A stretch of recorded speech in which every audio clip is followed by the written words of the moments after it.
Hello guys, this is my YouTube channel. ఈ వీడియోలో తెలంగాణ దినోత్సవ సందర్భంగా జూన్ 1 నుంచి కొత్తగా అమలులోకి వచ్చిన డ్రైవింగ్ లైసెన్స్ రూల్స్ గురించి తెలుసుకుందాం.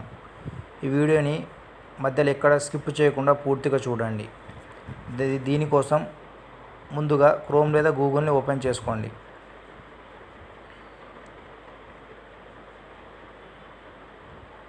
సో సెర్చ్లో new driving licence rules in Telugu అని టైప్ చేసి సెర్చ్ చేయండి. మొదట చూపిస్తున్న వెబ్సైట్ హిందుస్థాన్ టైమ్స్ తెలుగు అనే వెబ్సైట్ని ఓపెన్ చేసుకోండి. సో ఇక్కడ మీరు చూడొచ్చు న్యూ డ్రైవింగ్ లైసెన్స్ రూల్స్, నేటి నుంచి నూతన డ్రైవింగ్ లైసెన్స్ రూల్స్ అమలు, పూర్తి వివరాలు. న్యూ డ్రైవింగ్ లైసెన్స్ రూల్స్ 2024 ప్రభుత్వం తీసుకొచ్చిన నూతన డ్రైవింగ్ లైసెన్స్ రూల్స్ జూన్ 1న అమలులోకి వచ్చాయి. పూర్తి వివరాలు ఇక్కడ తెలుసుకుందాం. నేటి నుంచి నూతన డ్రైవింగ్ లైసెన్స్ రూల్స్ అమలు. డ్రైవింగ్ లైసెన్స్ పొందేందుకు ఇక రీజనల్ ట్రాన్స్పోర్ట్ ఆఫీస్ అంటే ఆర్టీఓ చుట్టూ తిరగాల్సిన అవసరం లేదు. ఆర్టీఓకి బదులు ప్రైవేట్ డ్రైవింగ్ కేంద్రాల్లోనే డ్రైవింగ్ లైసెన్స్లు పొందొచ్చు. ఈ మేరకు రోడ్డు రవాణా, జాతీయ రహదారుల మంత్రిత్వ శాఖ ప్రకటించిన కొత్త డ్రైవింగ్ లైసెన్స్ నిబంధనలు జూన్ 1 శనివారం నుంచి దేశవ్యాప్తంగా అమలులోకి వచ్చాయి. ఇక కొత్త డ్రైవింగ్ రూల్స్ ఉల్లంఘించిన విషయం కాస్త కఠినంగానే ఉంది. నిబంధన ప్రకారం సరైన లైసెన్స్ లేకుండా వాహనం నడిపితే 1000 రూపాయల నుంచి 2000 వరకు ఫైన్ పడుతుంది.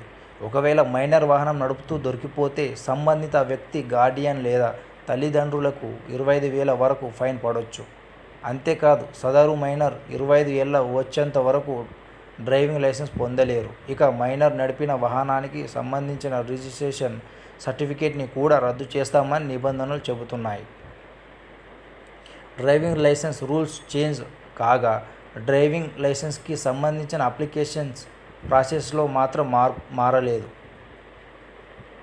ఆన్లైన్లో లేదా పరివాహన వెబ్సైట్లో అప్లికేషన్ దాఖలు చేసుకోవచ్చు. స్థానిక ఆర్టీఓకి వెళ్ళి మాన్యువల్గాను డ్రైవింగ్ లైసెన్స్ అప్లికేషన్ దాఖలు చేసుకోవచ్చు. Driving licence fee. నూతన డ్రైవింగ్ లైసెన్స్ లేదా పాతదానిని రెన్యువల్ చేసుకునే ప్రాసెస్లో కూడా మార్పులు చేసింది కేంద్రం. పర్మనెంట్ డ్రైవింగ్ లైసెన్స్ పొందడం లేదా లర్నింగ్ లైసెన్స్ పొందడం లేదా రెండింటి రెన్యువల్ చేసుకోవడం కోసం 200 గాను నిర్దేశించింది. అది అంతర్జాతీయ డ్రైవింగ్ లైసెన్స్కి మాత్రం 1000 రూపాయలుగా నిర్దేశించింది ఫీజు. ప్రైవేట్ డ్రైవర్ ట్రైనింగ్ స్కూల్స్కి నిబంధనలు. New driving licence rules 2024 driving licence ఇచ్చే ప్రైవేట్ డ్రైవింగ్ టెస్టింగ్ స్కూల్స్కి కీలక నిబంధనలు పెట్టింది కేంద్ర రోడ్డు రవాణా మంత్రిత్వ శాఖ. ల్యాండ్ డ్రైవింగ్ టెస్ట్ కొరకు ల్యాండ్. డ్రైవింగ్ ట్రైనింగ్ సెంటర్లకు కనీసం 1 ఎకరా భూమి ఉండాలి.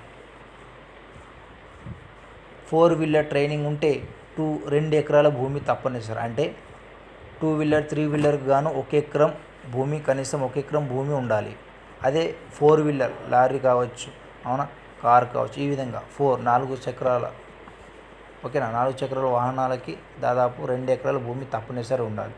టెస్టింగ్ ఫెసిలిటీ అన్ని రకాల వసతులను స్కూల్ తప్పనిసరిగా కేటాయించాలి.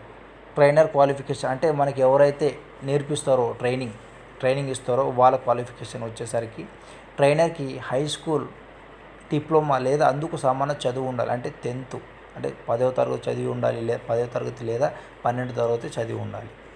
ఓకేనా. కనీసం 5 ఏళ్ల డ్రైవింగ్ ఎక్స్పీరియన్స్ ఉండాలి. బయోమెట్రిక్స్, ఐటీ సిస్టమ్స్పై అవగాహన ఉండాలి, లేకపోతే తీసుకోకూడదు. ఓకేనా. ట్రైనింగ్ సమయం లైట్ మోటార్ వెహికల్స్కి అయితే 4 వారాల్లో 29 గంటలు, 8 గంటల థియరీ, 21 గంటల ప్రాక్టికల్ ట్రైనింగ్. అదే హైవీ మోటార్ వెహికల్స్కి అయితే 6 వారాల్లో 38 గంటలు, 8 గంటల థియరీ ఉండాలి, 31 గంటల ప్రాక్టికల్ ట్రైనింగ్ ఉండాలి. ఇది మన తెలంగాణ దినోత్సవ సందర్భంగా జూన్ 1 నుంచి కొత్తగా అమలులోకి వచ్చిన డ్రైవింగ్ లైసెన్స్ ఒక రూల్స్. ఇలాంటి మరికొన్ని వీడియోస్ కోసం మా యొక్క ఛానల్ని ఇప్పుడే సబ్స్క్రైబ్ చేసుకోండి. Thank you.